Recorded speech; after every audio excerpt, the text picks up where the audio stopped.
1986 National League Championship Series Game 2. Matching the champions of the East, the New York Mets, and the champions of the West, the Houston Astros.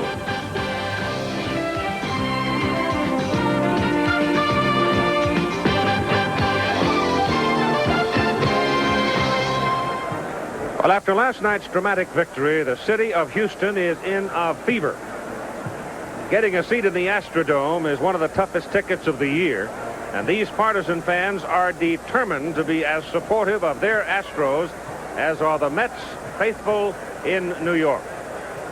Hello again, everybody. I'm Keith Jackson, and defense was so prominent in last night's ball game. We expected pitching to be prominent, but I guess you really can't have superior pitching without superior defense, and we got a double dose of both last night. But to that point, let's now turn to Tim McCarver and talk about tonight's pitching matchups, and I think these are two quality fellows. Well, last night, of course, good defense did accompany fine pitching, and both clubs, Keith, hope that happens again tonight. Bobby Ojeda on the mound for the New York Mets, and what an acquisition he was. 18-5 over the course of the year, second in the league in ERA with a 2.57, second to Mike Scott, who won last night's ball game.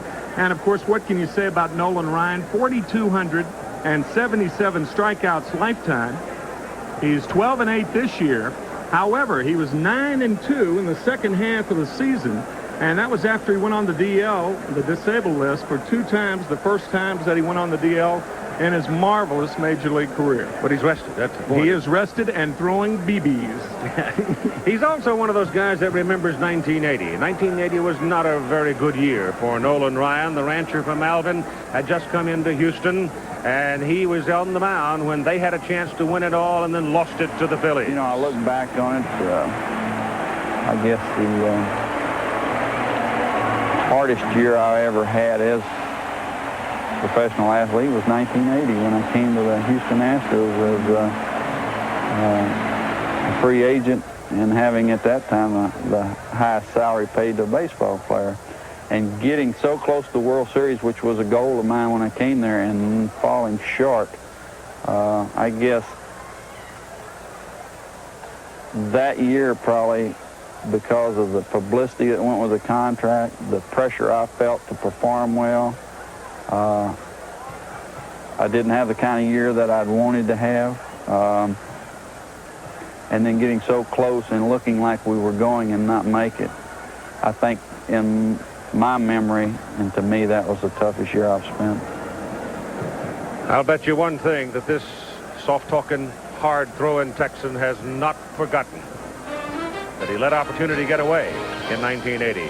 One of the memorable plays of the decade will be recounted for you in just a moment.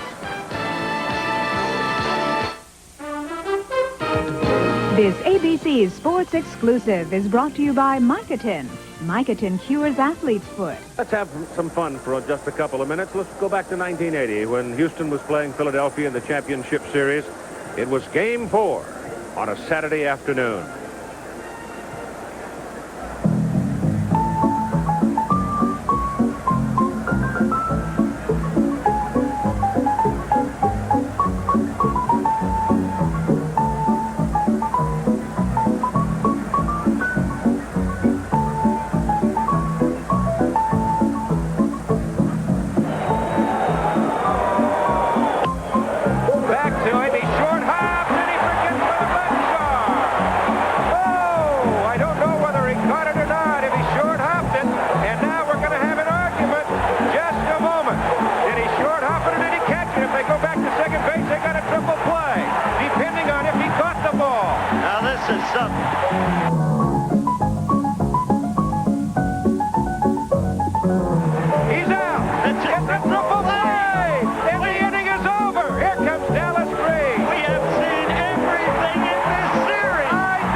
because he was confused. They made no play on him at the time. So there's a man on second and 2 outs.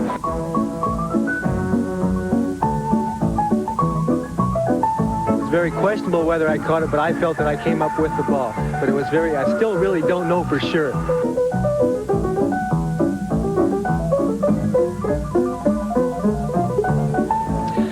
And the man most involved in that moment, plate umpire, the veteran Doug Harvey. Doug, surely that had to be one of the most complicated moments you've had in your career.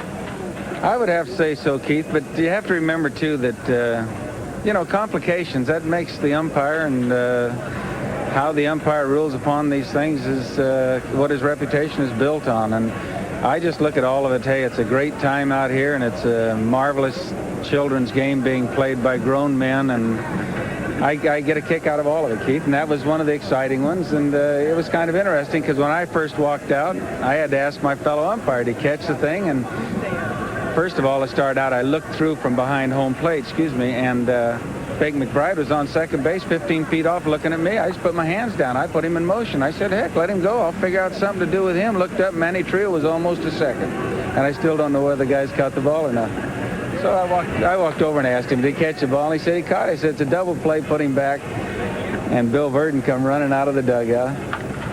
And I looked over and I said, Billy, I said, I think you're going to get the better of this anyway. Why don't you give me a minute with the bull? And here come Dallas Green running out of the other dugout. So I took on Dallas first. I figured that was going to be the tougher one. Well, Chub Feeney is here tonight, but he doesn't want any of that kind of nonsense. He wants everything defined, clean, and clear because he's heading toward the end of a fine career. He doesn't want to have to face that kind of a call again tonight. And, of course, Doug Harvey got involved in a couple of scrapes last night on called strikes because Mike Scott's pitch was running all over the strike zone, and a couple of guys really got after him. But, as he said, when you come to the ballpark in this business, you can just plan on expecting the unexpected. And I'm sure we'll have something like that occurring tonight. And who knows, the way this championship series has started, we're undoubtedly going to have some new memories that we can have and hold for years to come. Game number 2 of the National League Championship Series coming right up.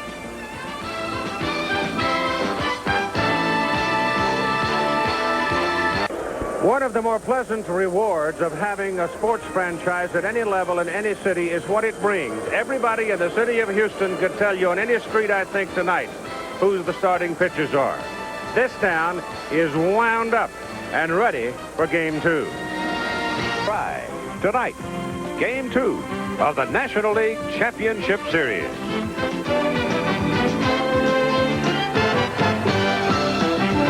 This ABC. Ted McCarver, let's talk for just a moment about this element, that intangible called emotion. For some reason, I don't feel the intensity tonight that we had last night.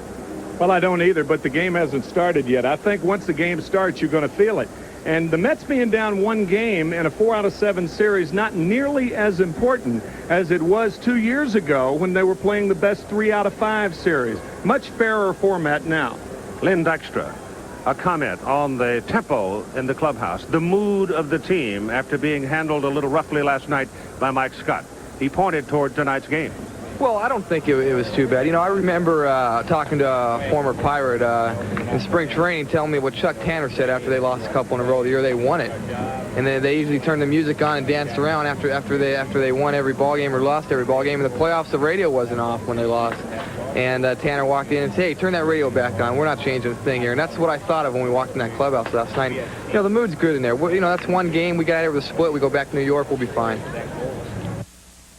Seems the attitude of the team as they were warming up tonight. Everything's going to be fine. But right now, the crowd coming to its feet for our national anthem sung by Barry Craig. Oh, no!